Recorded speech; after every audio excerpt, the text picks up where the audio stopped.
For the last couple of weeks, I've been getting to grips with the X-T200 a lot more, and so I'm going to share my thoughts with you, along with, as usual, a bunch of random samples, a lot with the 35mm f2.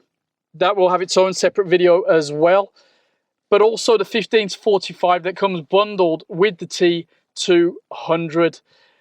I'm using that actually right now, the T200, the XE 15-45 at f3.5 shutter speed of a 60th, 4K, 30 frames per second. Face detection is on and seems to be pretty good in this instance, although we haven't got the best lighting situation, but still so not the worst. But it's probably something fairly typical for a vlogger or a T200 user. That should be T200 user. Anyway, you know what I mean. It's something I've done quite a lot myself, so it's what I would do with it. Well, I am doing it with a T200. I'm also using the Rode Wireless Go, which is over there, so hopefully I've set that up properly. It all seems to be monitoring fine. Everything looks all right. I'm not sure how close I can get because I always forget with this lens. Anyway, we should crack on, have a look close up at the camera. We'll have a chat about some of the differences between this and the T100, because obviously that's still out there. It's a cheaper option, especially second-hand or Fuji refurbed. Sorry, Fujifilm. They don't like it when you say Fuji, apparently. Anyway, yeah, you can probably guess. I've already been out and about playing with this for a while. I'm getting a bit of a sweat on. Right, let's crack on. Otherwise, how am I going to check out your comments in the comments section afterwards, if you've subscribed, that is. Right.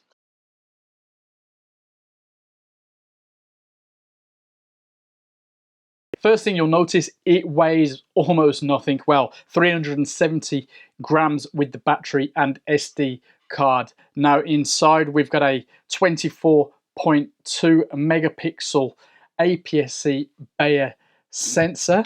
It's capable of 4K video, 30 frames per second, 24p and downwards too.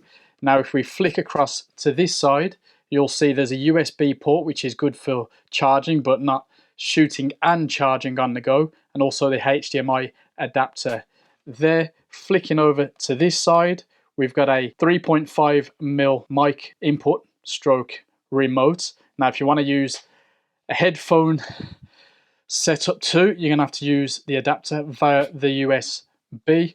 On the bottom, business as usual. Your SD goes in there, your battery in there. For the record, it's a 126S battery provided.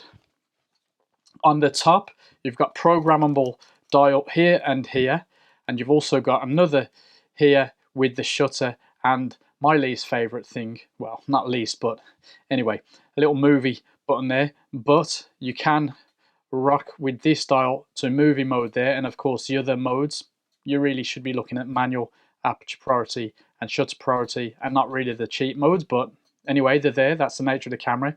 You do have a pop-up flash there, and of course on the back you've got a couple of buttons there which are now programmable. You've also got a couple of buttons here too. You've got a little joystick down here, OK and display, but clearly everything is really dominated by this 3.5 inch 16:9 variable angle screen. Now we'll talk about the screen in a bit because I think it deserves some attention, but there it is, very nice. Now the viewfinder is another biggie for this camera, especially over the A7, the XA7 should say. We're not fighting with Sony. We'll leave that to the Sony fanboys. We've got an OLED EVF, 2.36 million dots.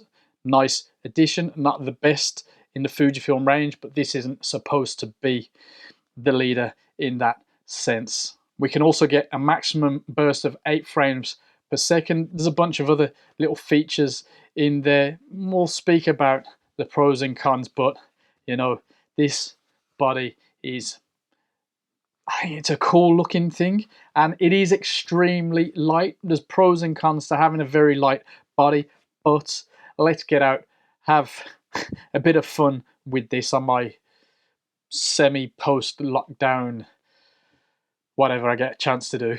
But yeah, we'll have a chat about it afterwards. And as always, I look forward to your comments. Oh, by the way, I shall be using the lens that came with it, the 15-45 that you'll get in the kit, and also the XC35mm f2. I'm going to do a separate video on this. I think it deserves its own little feature. But yeah, those are the two lenses we're going to be using. This one especially for the video pieces. We'll test out the vlogging capabilities because that's clearly one of the selling points of this. And this gets some nice little stills on the go. Let's crack on.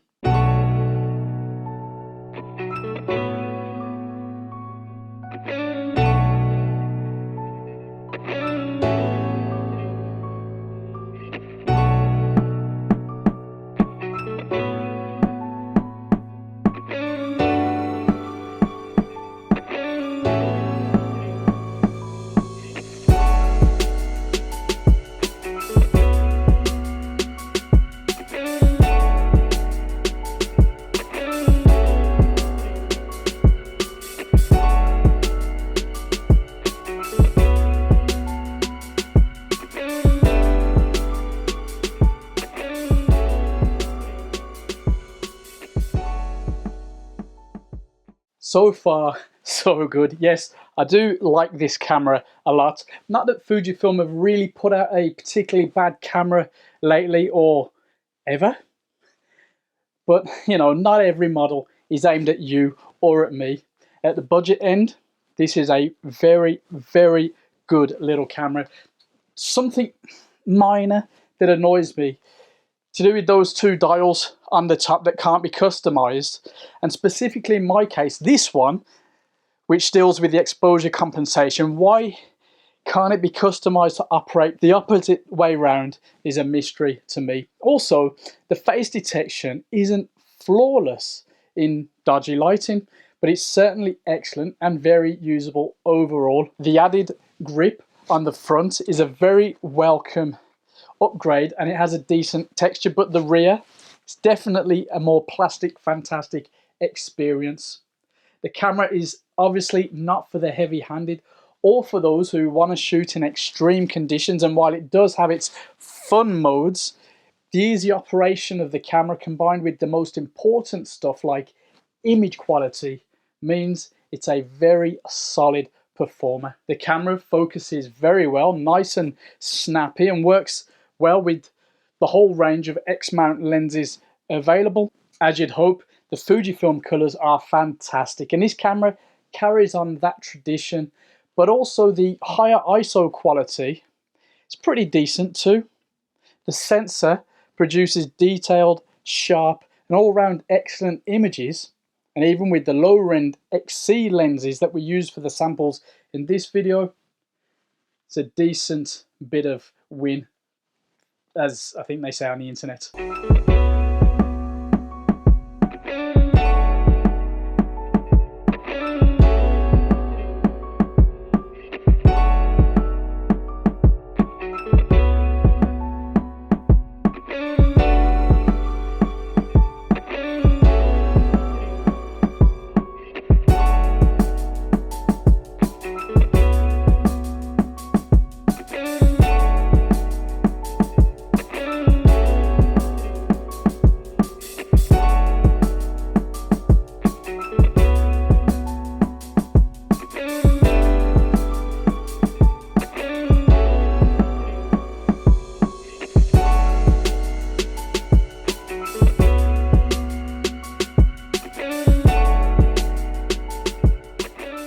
When it comes to shooting video these days, it's got to be done right in the camera or the consumer will go elsewhere. This does it, definitely, and it does the basics well. The camera clearly isn't interested in 10-bit log and all that kind of stuff, and it's not aimed at that kind of shooter. It's a good run and gun budget shooter, you know, with one or two notes of caution. Yes, we've got that 4K 30 frames per second finally with no crop. Face and eye detection now is generally very good, though I hope it gets a tweak in firmware, as I had some dodgy moments with it in awkward sunlight. We do have a 15-minute 4K record limit. We've got digital gimbal mode that only works in 1080p and crops the image. It's not amazing. We'll have to see how that gets developed. But the digital image stabilization is more useful, at least to me.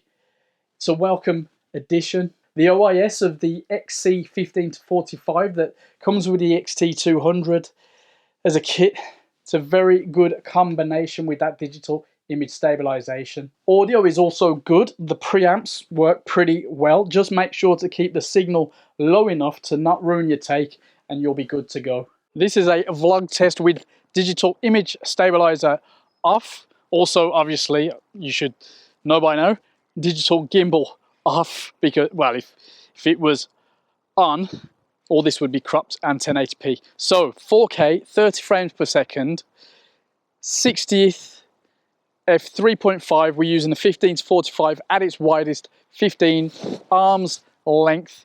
You can use GorillaPod, tripod, whatever, but just for the crack, thought I'd do it like this.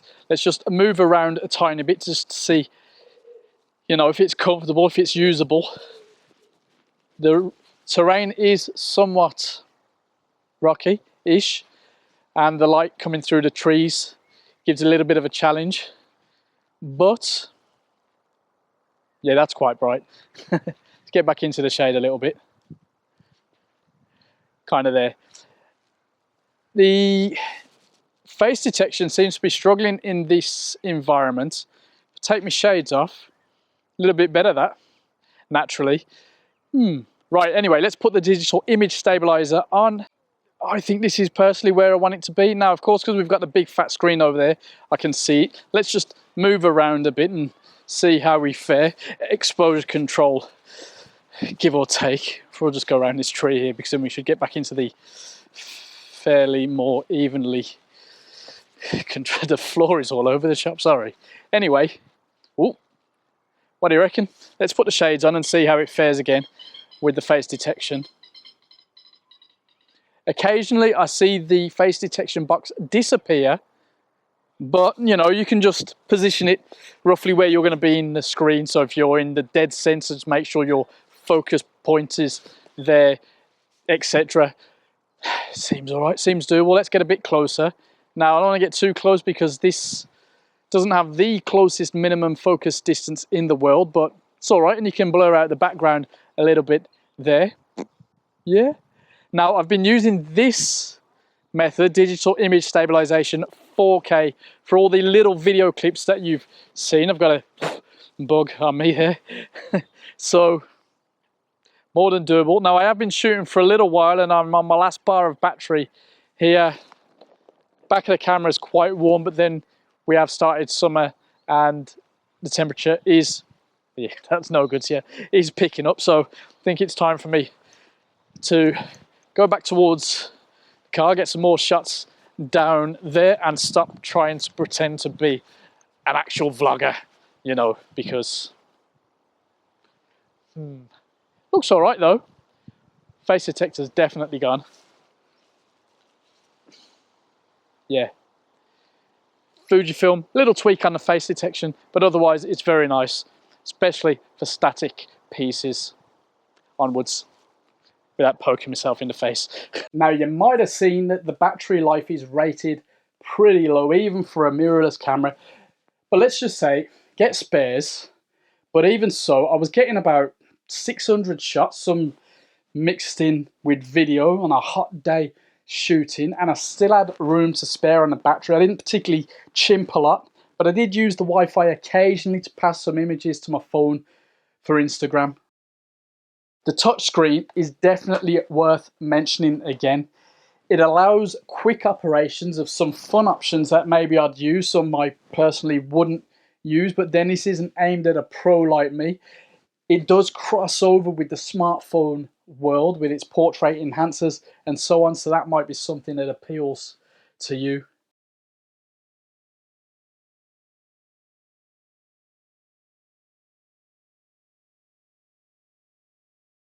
One interesting feature, at least at first, is the option to view film simulations side by side, which is pretty cool if you're unsure what to go for with that scene that you've got framed up. You can compare it on the go. The screen feels good in use, and we can even operate the menu functions via the touch screen too, something that really my X-T4 is missing. It's a much improved experience over older generation Fujifilm touchscreens, let's put it that way. I also like, as I did with the T4, the way you can put the screen away, which should save a few of us from accidental damage at some point. And to be honest, just as with my T4, I find myself shooting stills a lot with just that EVF. It's a very good option.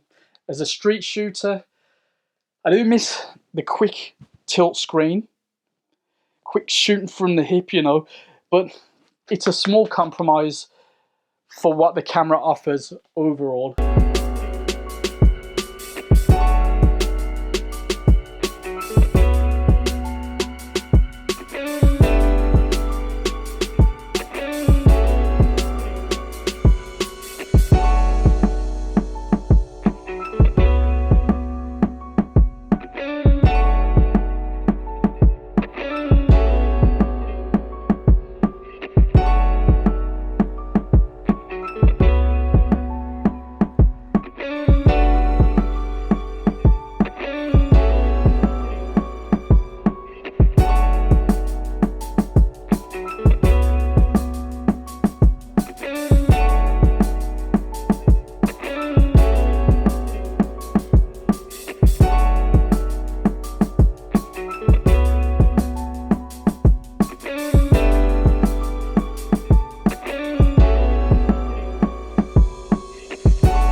At the time of putting this together, Fujifilm gave it an update which allows it to be used as a webcam camera, albeit at 720p, but it's a welcome bonus in this day and age, and it works pretty well on zoom in my experience. Your other option then might be the X-A7 that we looked at, but you'll lose that EVF, the 3.5 mic port. You get slower continuous shooting, no 120 frames per second, but you do get a slightly lighter camera at a cheaper price. Otherwise, maybe you could look at a used X-T200, which might be a good shout if you don't need that flip out screen and so on. They are cheaper and in some aspects more capable, but of course it's an older model, so buyer beware as always. But on its own merits, the X-T200 brings everything that I wanted from the previous model into a nice little travel camera for those that don't want to spend more. The only thing I'd ask for next is IBIS, but we all know that could be quite a while away at this level for Fujifilm. Depending where you look, some people online hate this camera while others love it. For some, it's simply not for them. And then there's the odd reviewer who clearly hasn't spent more than 2 hours with the camera in his or her hands. As you know, this channel is about real world opinions, so it's over to you. Have you tried the T200? What do you think? Let us know in the comments below. Subscribe for more, and I'll see you very soon. Oh, and look out for the XC35mm video. That's coming out very soon too.